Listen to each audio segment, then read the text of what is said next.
30 जनवरी 1933 में जब Hitler Germany का चांसलर बना, उसकी नाजी पार्टी सत्ता में आई। उनका मानना था कि जो जर्मन नागरिक हैं वो सभी बाकी देशों के नागरिकों से बेहतर हैं और ख़ासकर जो ज्यूज़ यानी कि यहूदी हैं वो लोग जर्मनी की प्रगति में एक बहुत बड़े बाधक हैं। 1933 के दौरान जो पूरे यूरोप में ज्यूज़ की जनसंख्या थी वो लगभग 90 लाख थी और अगले 12 सालों में यानी कि 1945 तक नाजी जर्मनी द्वारा इतने पैमाने पर ज्यूज़ को मारा गया जिसका हिसाब आप इस बात से लगा सकते हैं कि उस समय यूरोप में रहने वाले हर 3 में से 2 ज्यूज़ को नाजी द्वारा मार दिया गया था। होलोकॉस्ट के दौरान लगभग 11 लाख यहूदी बच्चों को मार दिया गया था, जो कि साफ दर्शाता है कि नाजी जर्मनी में यहूदियों के खिलाफ कितनी ज़्यादा नफरत भरी हुई थी। नाजी जर्मनी के शुरुआत के 6 सालों में यहूदियों के लिए 400 नए कानून बनाए गए, जिनके अधीन होकर यहूदियों के सारे हक उनसे छीन लिए गए और उन्हें हर तरह से क्षति पहुंचाई गई, चाहे उनकी धार्मिक आस्थाओं से जुड़ी हो या उनके सामाजिक जीवन से। हिटलर को यहूदियों के खिलाफ इतनी नफरत क्यों थी, यह एकदम पक्के तौर पर तो साफ नहीं है, जिसके लिए काफ़ी तर्क दिए जाते हैं। पर उनमें से सबसे अहम है, जब जर्मनी प्रथम विश्व युद्ध में 1918 में हार गया था तो हिटलर का मानना था कि जर्मनी यहूदियों की वजह से हारा है। उन्होंने जर्मनी के साथ विश्वासघात किया है और विपक्षी देशों के सैनिकों की मदद की है, जिसके परिणाम स्वरूप जर्मनी को पहले विश्व युद्ध में हार का सामना करना पड़ा। हिटलर का मानना था कि जर्मन्स सबसे बेहतर इंसान होते हैं और वो अपने पूरे समुदाय को आर्यन कहा करता था। जैसा कि मैंने बताया कि 30 जनवरी 1933 में हिटलर जर्मनी का चांसलर बन गया था, तो उसने मार्च 1933 में पहला कंसंट्रेशन कैंप खोला जिसका नाम डैखू था। उसने उस कैंप में अपने राजनीतिक विरोधियों और जनतंत्र विचारों वाले लोगों को कैद करना शुरू कर दिया और उस कैंप में उन लोगों द्वारा मजदूरों की तरह काम करवाया जाता था और खाने के लिए बस इतना दिया जाता था कि उनकी मौत ना हो। और यही नहीं, सबसे पहला कैंप जहाँ पर जर्मन फिजिशियंस द्वारा यहूदियों पर एक्सपेरिमेंट्स किए जाते थे वह भी यही था। यहीं से उदय हुआ जब नाजी जर्मनी ने यहूदियों पर बेपरवाह जुल्म ढाए। 1933 में जर्मनी में यहूदियों की जनसंख्या लगभग 5,25,000 के आसपास थी, जो कि पूरे जर्मनी की जनसंख्या का 1% थी।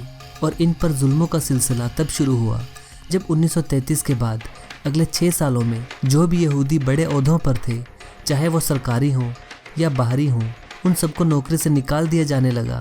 1939 में जर्मनी ने पोलैंड के पश्चिमी भाग पर कब्जा कर लिया और वहाँ पर यहूदियों को घरों से निकाल कर उन्हें कैंप्स में भेजना शुरू किया और उनके घर ज़्यादातर सब जर्मन्स को दे दिए गए।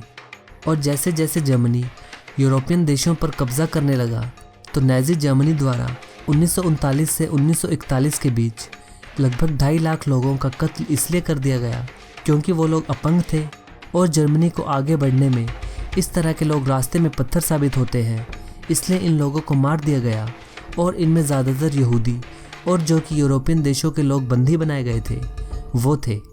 इस ऑपरेशन का नाम दिया गया था यूथेनेशिया प्रोग्राम और यही एक तरह से शुरुआत थी नाजी जर्मनी द्वारा इतने बड़े पैमाने पर लोगों को एक साथ मारने की। और इसके बाद असली होलोकॉस्ट का जन्म हुआ और इस प्रोग्राम के चलते बच्चों तक को नहीं बख्शा गया, अपंग बच्चों को भी बेझिझक मार दिया गया था।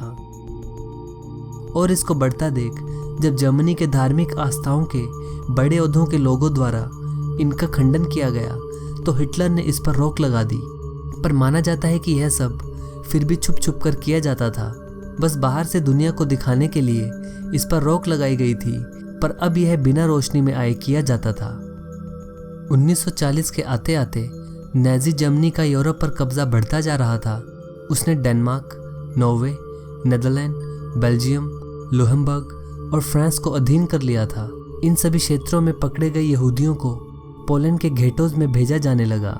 घेटोज इस तरह की जगह बनाई हुई थी जहां पर उन लोगों को बिना किसी सुविधा के रखा जाता था। स्थिति यहूदियों के लिए बदतर होती जा रही थी और सबसे बड़ी निर्दयता यहूदियों पर तब हुई जब 1941 में नाजी जर्मनी ने सोवियत यूनियन पर हमला कर 5 लाख यहूदियों को बेरहमी से मार डाला। और इसी साल से कंसंट्रेशन कैंप्स का सिलसिला शुरू हुआ, जिससे आप लोग काफ़ी हद तक वाकिफ़ होंगे कि उन कैंप्स में क्या किया जाता था और वो किस लिए मशहूर थे। और जो सबसे पहली घटना मानी जाती है जिसमें कि यहूदियों को गैस के जरिए मारा गया था, वो थी पोलैंड के एक शहर लुब्लिन में बनाए गए कंसंट्रेशन कैंप की, जिसका नाम था बेल्जेक, उसमें की गई थी।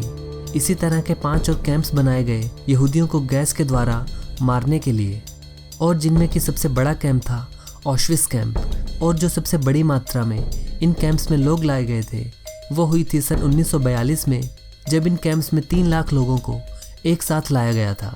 खैर, इन सब में सबसे बड़ी जनसंख्या यहूदियों की ही थी। इन सब लोगों पर वहाँ कैंप्स में एक्सपेरिमेंट्स किए जाते थे और इनसे मजदूरी कराई जाती थी।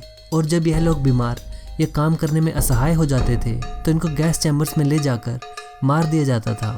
और केवल ऑश्विट्ज़ कैंप में इतने लोग मारे गए थे जितने कि ब्रिटिश और अमेरिकन सैनिक दोनों मिलकर पूरे द्वितीय विश्व युद्ध के समय नहीं मरे थे। हर 6 में से 1 यहूदी ऑश्विट्ज़ कैंप में मरा था। ऑश्विट्ज़ कैंप लगभग 4 साल तक चला और इसमें 11 लाख यहूदी लोग मौत का शिकार हुए। और एक समय में इस कैंप में लगभग 12,000 लोगों को हर रोज़ मारा जाता था। यह आंकड़ा सुनकर आप भी शायद चौंक जाएंगे, पर यह सच है। और इन कैंप्स में गैस चैम्बर्स में मरना एक तो गैस के कारण भयानक था, क्योंकि वो गैस 20 मिनट तक का समय लेती थी दम घोटने के लिए।